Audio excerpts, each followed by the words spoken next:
ان کو یہ وہ سوچتے ہیں کہ اپنے وسائل کیونکہ ان کے زیادہ ہیں تو وہ بچے بھی اس لحاظ سے اپنی جو خاندان ہے اس کو بڑھائیں. اس میں اعتدال کتنا امپورٹنٹ ہے کہ آپ کی جو توجہ ہے وہ لمیٹڈ ہے. آپ کے وسائل جتنے مرضی ہوں، آپ 2 سے 3 بچوں سے زیادہ آپ ان کو توجہ نہیں دے سکتے. جو ہی آپ نے بات کی کہ ٹیچر بھی اس طرح توجہ نہیں دے پاتا، پیرنٹس اس طرح توجہ نہیں دے پاتے، تو اعتدال کتنا ضروری ہے اس میں؟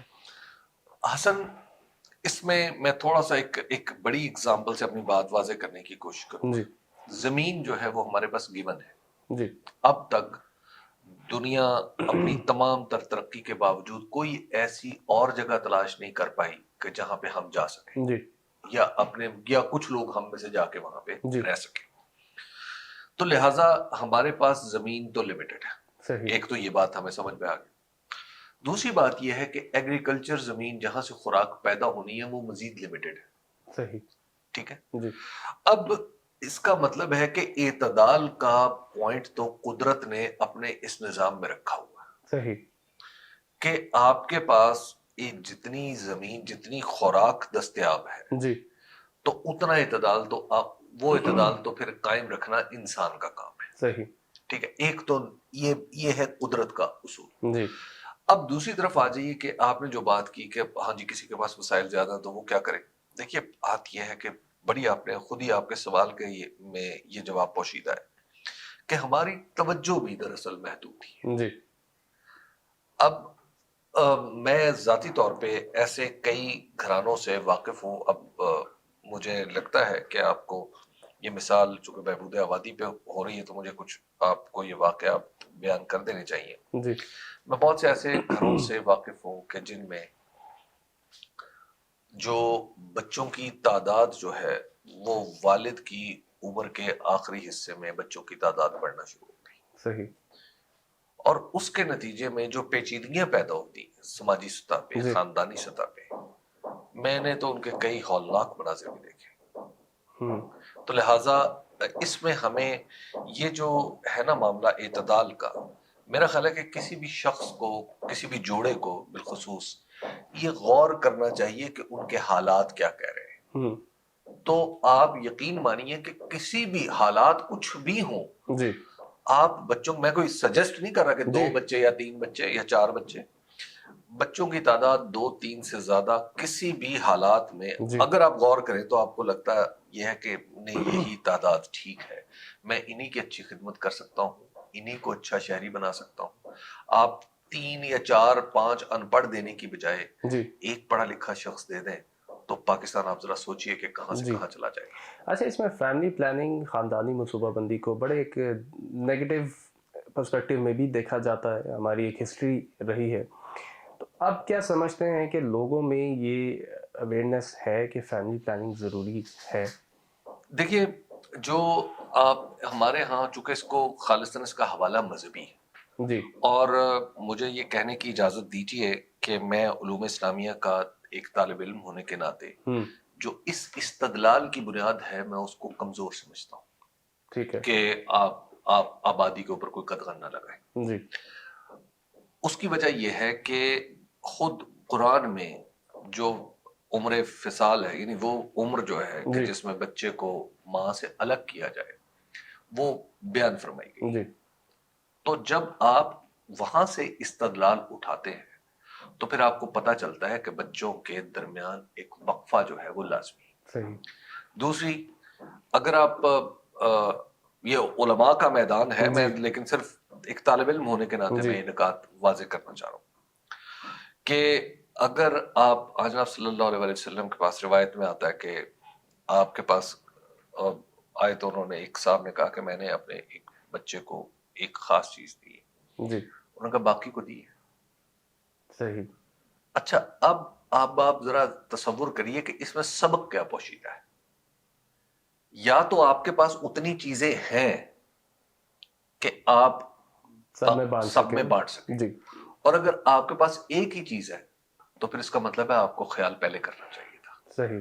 تو لہٰذا وہ استدلال جو ہمارے ہاں علماء کا ایک طبقہ جی جو اس کی بنیاد اور یہ اخذ کرتا ہے کہ جناب آبادی کی حد پہ کوئی پابندی نہیں ہونی چاہیے، میں بڑے احترام کے ساتھ ان کی اس رائے سے اختلاف کرتا ہوں، اور میں سمجھتا ہوں ان کا استدلال کمزور ہے۔ تو لہٰذا یہ جو قدرت نے ہی ایک طے کر دیا ہوا ہے کہ اس اعتدال کی حدود میں آپ نے رہنا ہے۔ صحیح۔ اچھا، اس میں میں آپ کو بتاتا چلوں کہ امام خطیب کا ایک پروگرام ہے جو کہ بہبود آبادی پنجاب اس کو لیڈ کر رہا ہے، جس میں ہمارے ساتھ 1300 سے 1500 امام پورے پنجاب میں اس وقت 10 ضلع ایسے ہیں جس میں یہ ہمارے ساتھ اٹیچ ہیں، اور یہ جمعے کے خطبوں میں، نکاح کے جو خطبے ہیں، اور جو لوگ ان سے مشورے کے لیے آتے ہیں ان کو وہ گائیڈ کرتے ہیں فیملی پلاننگ پہ۔ تو یہ ایک انیشیٹو ہے ہمارا بہبود آبادی پنجاب یہ کا۔ تو بڑا اچھی، یہ تو بہت اچھی بات ہے، مجھے سن کے بڑی خوشی جی، محسوس اب اس کو ہم بڑھانے کا اس پہ ہم کام اس وقت ہو رہا ہے۔ ایک چیز جو میں ہمیشہ ہم لوگ دیکھتے ہیں کہ میڈیا ہر چیز میں بڑا اس کا رول ہے، کردار ہے، کہ میڈیا اگر کوئی چیز کیمپین چلتی ہے یا میڈیا کسی چیز پر زور دے تو وہ چیز لوگ اس کو سنتے بھی ہیں اور اس کو سمجھتے بھی ہیں۔ تو اس میں میڈیا کا جو کردار ہے وہ آپ کے نزدیک کتنا اہم ہے؟ میرا خیال یہ ہے کہ صاحب مجھے ایک جرنلسٹ ہونے کے ناطے اور ایک میڈیا کا حصہ ہونے کے ناطے یہ اعتراف کرنا چاہیے کہ ہم نے اس پہ زیادہ توجہ کی نہیں۔ صحیح۔ یہ وہ ایشو ہے جس کی وجہ سے بہت سارے دیگر مسائل نے جنم لیا ہے۔ صحیح۔ اس لیے ہم نے جب بھی ڈیولپمنٹ پہ بات کرتے ہیں، ہم جب بجٹ پہ بات کرتے ہیں، اکانومی پہ بات کرتے ہیں، which is اب آپ کو پتا ہے کہ تقریباً ایوری بڈیز کیس کہ آپ لوگ جاننا چاہتے ہیں اکانومی کی کیا صورتحال ہے۔ ہم اکانومی کے جب مسائل بتاتے ہیں تو ہم ایکچولی بہت ساری چیزیں حکومت پہ ڈال کے خود کو ایک فلفلمنٹ کا احساس ہوتا ہے کہ ایکچولی ہم قصوروار نہیں ہیں، ساری معاملہ تو حکومت کا ہے۔ اچھا، اس میں اگر آپ اس میں یہ بات آپ کی ٹھیک ہے کہ اگر ہم اس کو اگر اس کو کھولنا شروع کریں، اس کا تجزیہ شروع کریں، تو ہمیں یہ ماننا پڑے گا کہ ایکچولی معاشی مسائل کی بہت ساری وجوہات میں سے ایک وجہ ہمارا انڈیویجول کا رویہ بھی ہے، ہمارے فرد کا رویہ بھی ہے، کہ فرد یہ سمجھے کہ ایکچولی میرا کام تو صرف یہ ہے کہ میں آبادی میں اضافہ کرتا چلا جاؤں، اور سرکار کا کام یہ ہے کہ وہ اس کو سنبھالتی رہے۔ تو میرا خیال ہے کہ یہ رویہ جو ہے یہ ایسا ہے کہ اس سے دنیا کا کوئی بھی ملک نہیں چل سکتا۔ تو یہ اس انفرادی رویے پر میڈیا میں ضرور بات ہونی چاہیے۔ آئی اگری ود یو، اور مجھے بہرحال میں یہ اعتراف بھی کرتا ہوں کہ ہم نے اس طرف توجہ کم کی ہے۔ اچھا، اس میں سوشل جو کارپوریٹ ریسپانسبلٹی، لیکن اس میں کچھ قصور آپ کا بھی، آپ بھی تو اتنی دیر بعد مجھے ملے۔ جی، اچھا، اس میں سوشل کارپوریٹ جو رسپانسبلٹی ہے جو کہ ہم سب پر لازم ہے، جیسے کوئی پولیو پہ ہم بات کرتے ہیں یا مختلف ایشوز ایسے آتے ہیں، ہر قوم کے اوپر ایک ایسے ایشوز آتے ہیں کہ جس پر واقعی مل بیٹھ کر سوچنے کی اور بات کرنے کی ضرورت ہوتی ہے۔ اس کو ابھارنے کے لیے، اس کو لوگوں کو احساس دلانے کے لیے کہ سوشل کارپوریٹ رسپانسبلٹی کے طور پر اس کو لیا جائے اور اس پر کام کیا جائے، کیا چیز ہم کر سکتے ہیں، کن چیزوں پر ہم انحصار کر سکتے ہیں؟ میڈیا کے حوالے سے آپ بات کریں اوور آل کہ ہمیں کیا کچھ کرنے کی ضرورت ہے؟ دیکھیے، یہ وہ مسئلہ ہے جو ایکچولی قانون کے راستے سے ٹھیک نہیں ہو سکتا۔ یعنی اگر آپ قانون بنا دیں کہ اتنے بچے ہوں گے تو اس قانون سے کچھ فائدہ ہونے والا نہیں، مزید پیچیدگیاں پیدا ہو جائیں گی جیسے چین میں پیدا ہو رہی۔ اچھا، اب دوسرا اس کا پہلو یہ ہے کہ آپ لوگوں تک یہ پیغام کیسے پہنچائیں۔ دیکھیے حسن، میرا خیال ہے کہ آپ لوگوں نے بھی انڈرسٹینڈ کیا ہوگا کہ ہمارا یہ ایشو ایسا ہے جس پہ ہم شاید 4 لوگ بیٹھ کے گفتگو علمی سطح پہ تو کر سکتے ہیں، لیکن انڈیویجول لیول پہ شاید نہیں کر سکتے۔ یعنی 4 لوگ اس بات پہ غور نہیں کر سکتے کہ میں بتاؤں کہ میں خاندان کو ایسا رکھوں گا اور آپ بتائیں کہ آپ خاندان کو ایسا رکھیں گے۔ ہماری اپنی کچھ روایات ہیں، سماجی اقدار ہے۔ اور ٹی وی یس ایک میس میڈیم ہے، تو ٹی وی آپ کو اس کے پروز اینڈ کونس تو بتا سکتا ہے، لیکن وہاں پہ بھی ایک لیمٹس آئیں گی۔ بہترین طریقہ مجھے اس میں اب ایسا لگتا ہے جیسے ڈیجیٹل میڈیا ایک اس میں امپورٹنٹ رول پلے کر سکتا ہے، اس کی وجہ کہ یہ اس کی نیچر جو ہے وہ انفرادی ہے۔ صحیح، کہ کوئی بھی شخص جو ہے وہ اپنے موبائل پہ وہ دیکھ رہا ہے، اس کا موبائل جو ہے وہ لاؤنج میں بڑی اسکرین صحیح، اس تک محدود ہے، اس تک محدود ہے۔ تو ایک تو یہ جو 1 to 1 کمیونیکیشن ہے یہ بڑی امپورٹنٹ ہے۔ دوسری بات اس میں جو ہماری حکومت ہے دونوں یعنی جی بلکہ تینوں یعنی ہمارے یہاں بلدیاتی نظام تو بدقسمتی سے اس طرح افیکٹو نہیں ہے.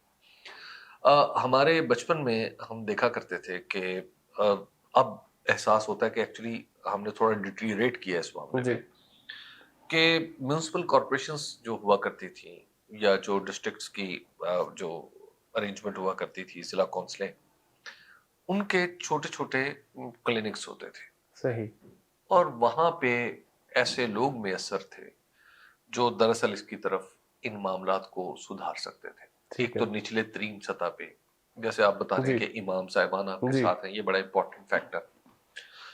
اس کے ساتھ پھر کچھ معاملہ ہے جو صوبائی سطح پہ جیسے جی آپ لوگ لگے ہوئے ہیں کہ یہاں پہ تو معاملہ کچھ چیزوں کی پروویژن کا ہے اور اس سے زیادہ میرا خیال ہے گورننس کا ہے. صحیح اچھا, تیسرا پھر ہے ہماری حکومتی پالیسی کا, ہوں یعنی جو وفاقی سطح پہ ہو پورے ملک کے لیے ہو. میں محسوس کرتا ہوں کہ ہم اس پہ کافی ہمیں کام کرنے کی ضرورت ہے. سب سے پہلے تو یہ ہے کہ کیا آپ کی حکومت اس بات پہ بلیو کرتی ہے کہ ہماری آبادی زیادہ ہے. صحیح سب سے پہلے بلیو کرنے کا جی مطلب یہ ہے کہ جب اس آبادی زیادہ ہے تو آپ پھر اس کو کہیں بند باندھنے کی تو کوشش کریں گے نا, ہوں لیکن وہ بند باندھتے ہوئے ہمیں نظر نہیں آ رہی وفاقی حکومت. ٹھیک ہے بجٹ کی ڈاکومنٹس میں اس چیز کا ذکر ہونا چاہیے اور بجٹ ایلوکیشنز ہونی چاہیے. گورنمنٹ تو اپنی ترجیحات بجٹ کے ذریعے جی بتاتی ہے نا, تو وہ چیزیں اگر واضح ہو. اور پھر اس کی جو آخری سطح ہے وہ فنی سطح ہے جسے پریکٹیکل, جس میں کوئی ایک شخص دوسرے شخص کی کاؤنسلنگ کرے جی یا بیٹھ کے اسے بتائے یا سمجھائے. تو میرا خیال ہے کہ یہ آپ کو ہر سطح پہ کام کرنے کی ضرورت ہے. اور ظاہر ہے اس میں چونکہ معاملہ جو ہے یہ بنیادی طور پہ ایک فرد کے رویے کا ہے, جی تو فرد کا رویہ ایکچولی آپ کو اس پہ اثر انداز ہونے کے لیے میڈیا کو اپنا کردار ادا کرنا پڑے گا, سب لوگوں کو اپنا صحیح. کردار اچھا, ادا اس میں آبادی کا ہم جب ذکر کرتے ہیں تو ہم لوگ کئی دفعہ لوگ یہ بات کرنا بھول جاتے ہیں کہ اس میں سب سے زیادہ جو امپورٹنٹ فیکٹر ہے وہ ماں اور بچے کی صحت ہے. کہ اگر آپ وقفہ رکھیں گے تو ماں اور بچے کی صحت بہتر انداز میں آگے چل سکتی ہے. اس چیز پر لوگوں کو احساس دلانا کہ ماں اور بچے کی جو صحت ہے وہ لنکڈ ہے وقفے سے, یہ بالکل کتنا ٹھیک. ضروری ہے.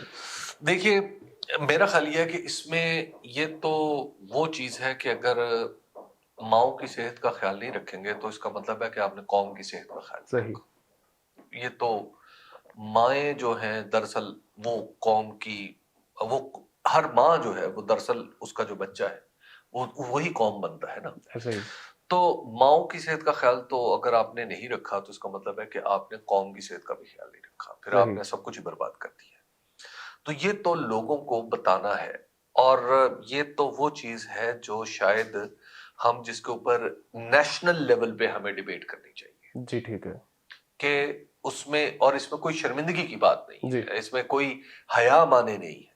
یہ وہ چیز ہے کہ ہمیں اپنی خواتین کی صحت کا خیال رکھنا ہے یا نہیں رکھنا. ہوں یہ کوشچن نہیں ہے, کوشچن یہ ہے کہ بھائی ہم نے ان کو مزید بہتر کیسے بنانا ہے. صحیح تو اس کے لیے تو میرا خیال ہے کہ ہم جتنی بھی کوشش کریں وہ کم ہوگی. اور پھر ہماری جو اب بچیاں ہیں جو مستقبل کی مائیں ہیں, تو ان کو کالجز میں اسکولز میں اس طرح کی انہیں سمجھانا بڑا ضروری ہے کہ بچیوں تم اگر صحت مند ہو تو دراصل پوری قوم صحت مند ہے. اور میں صحیح آپ کو ایک عرض کروں کہ آپ, یہ ہمارا ایک سماجی تجربہ بھی ہے کہ گھر میں اگر ماں کو کچھ ہو جائے تو پورا گھر ہی ڈسٹرب ہو جاتا ہے. ایسا ہی حتیٰ کہ باپ کے ڈسٹرب ہونے سے پورا گھر ڈسٹرب نہیں ہوتا. ایسا ہی یہ سماجی سطح پہ اگر آپ ایسا ہی دیکھیں تو اب جو مطلب میرا ذاتی تجربہ یہ ہے کہ اگر میری بیوی خدا نخواستہ اگر انہیں کچھ تھوڑی سی بھی بیماری تو میرا پورا گھر ڈسٹرب ہو جاتا. صحیح تو کیونکہ وہ جو ماں ہے وہ تو پیوٹ ہے ہماری, وہ تو محور ہے پورے گھر کا. صحیح. اچھا حبیب صاحب, اس میں ماحولیات کا بڑا آج کل مسئلہ ہے. ہم جس دور میں رہتے ہیں اس میں بارشیں مزید ہوتی ہیں, اس میں کافی کلائمیٹ چینج کے اثرات ہم دیکھ رہے ہیں آج کل. آبادی کا اور جو کلائمیٹ چینج ہے اس کا ڈائریکٹ لنک بہت زیادہ سمجھا جاتا ہے. اس کو کس طرح سے ہم دیکھ سکتے ہیں یا کس طرح سے اس کو کنٹرول کیا جا سکتا ہے؟ حسن صاحب یہ تو معاملہ وہی ہے کہ آپ بنیادی طور پہ آبادی کو کنٹرول کریں گے تو شاید بہت سارے مسائل آپ کے حل ہو جی جائیں. میں آپ کو بتاؤں کہ ہم اپنے بچپن میں جب سڑکوں پہ سفر کرتے تھے تو سڑکوں پہ آپ سفر کرتے ہوئے مطلب سرگودا سے، ہم چھوٹے تھے تو سرگودا سے لاہور آنے میں 7-8 گھنٹے لگتے تھے. صحیح. تو ان 7-8 گھنٹوں میں جو تھکن کا احساس تھا، جس عمر میں آج میں ہوں میرے والد تھے، تو میرے والد کو کبھی میں نے نہیں دیکھا کہ وہ تھکے ہوئے ہوں یا اس انداز سے ہوں. صحیح. آج میں ان گاڑیوں سے زیادہ آرام دہ گاڑی میں جب کبھی اپنے شہر جاتا ہوں تو میں کافی تھک جاتا ہوں. تو آئی واز جسٹ ونڈرنگ کہ ایکچولی یہ کیا ہو کیا رہا ہے، کیا میری صحت جواب دے رہی ہے یا وہ جیسے وہ کہتے ہیں کہ جی پرانی خوراکیں بڑی اچھی تھی، جی یا وہ والا کچھ معاملہ ہے. تو اس دن مجھ پہ ایک انکشاف ہوا خود اپنے سوچ سے جو آپ بات کر رہے ہیں، وہ یہ ہے کہ جب میں گاڑی سے پہلے سرگودا سے لاہور یا لاہور سے سرگودا یا کسی دوسرے شہر میں جی جاتا تو آپ شہر سے نکلتے ہی فضا بدل جاتی تھی. صحیح.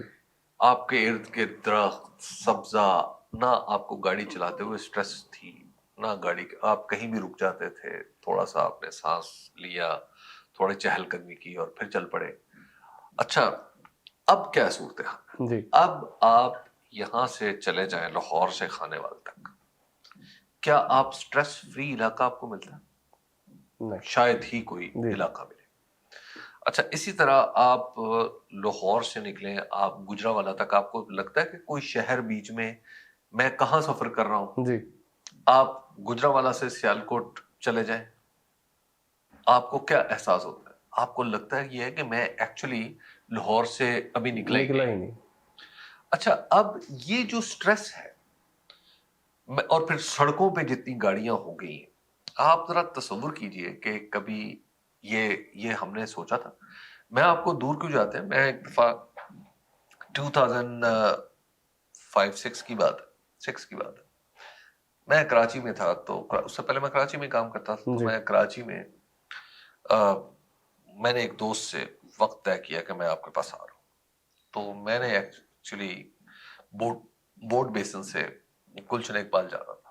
جی اب میرا خیال یہ تھا کہ رش آورس ہے تو مجھے 35 منٹ لگیں گے یا 40 منٹ لگ جائیں گے.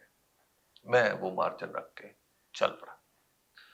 اس دن مجھے ان کے گھر پہنچتے ہوئے 1.25 گھنٹے لگے. صحیح. بارش بھی نہیں تھی، کچھ بھی نہیں تھا، صرف ٹریفک تھا. کوئی ایک گاڑی کہیں خراب ہو جاتی تھی، کوئی سڑک کراس کرتا تھا. بس اس چکر میں مجھے 1.25 گھنٹے لگے وہاں پہ ان کے گھر تک پہنچتے ہوئے. تو اس دن میں نے ریئلائز کیا کہ جتنی سٹریس میں نے یہ سفر کیا، کوئی سفر بھی زیادہ نہیں جی تھا. تو اس نے اور یہ جو شہر کی جو صورتحال کراچی کی بن گئی ہے، یہ کیا آگے چل کے شہر فیزیبل رہے گا؟ یہ میں آپ کو 2007-6 یا 7 کی بات بتا رہا ہوں. آج آپ دیکھ لیں کیا ہمیں کراچی فیزیبل شہر نظر آ رہا ہے؟ اسی طرح لاہور میں تھا.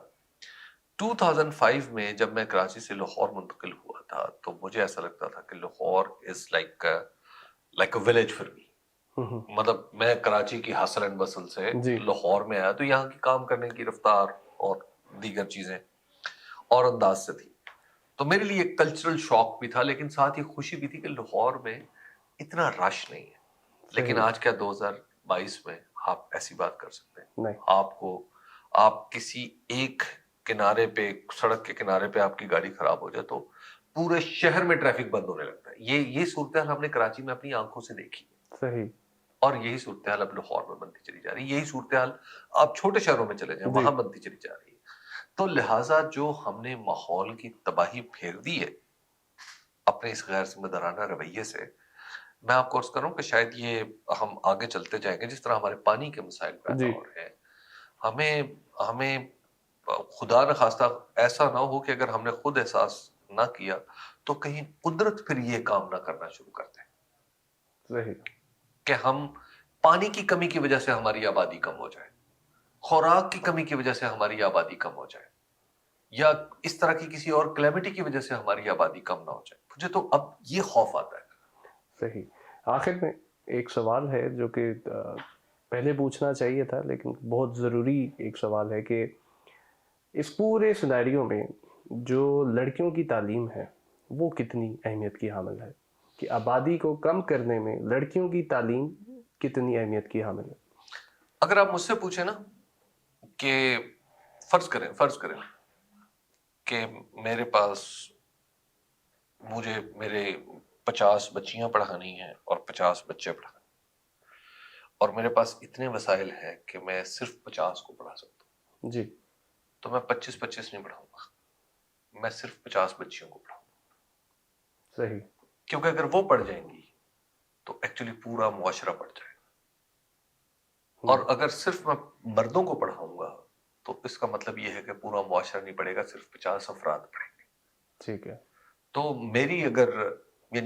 میں تو اس چیز کو اتنا ضروری سمجھتا ہوں کہ اگر بچیاں ہیں اور بچیوں کی تعلیم پہ اگر ہم نے توجہ نہیں کی تو ہم مردوں کی تعلیم پہ جتنی مرضی توجہ کر لیں حسن صاحب, ہمیں کبھی رزلٹس نہیں ملیں گے.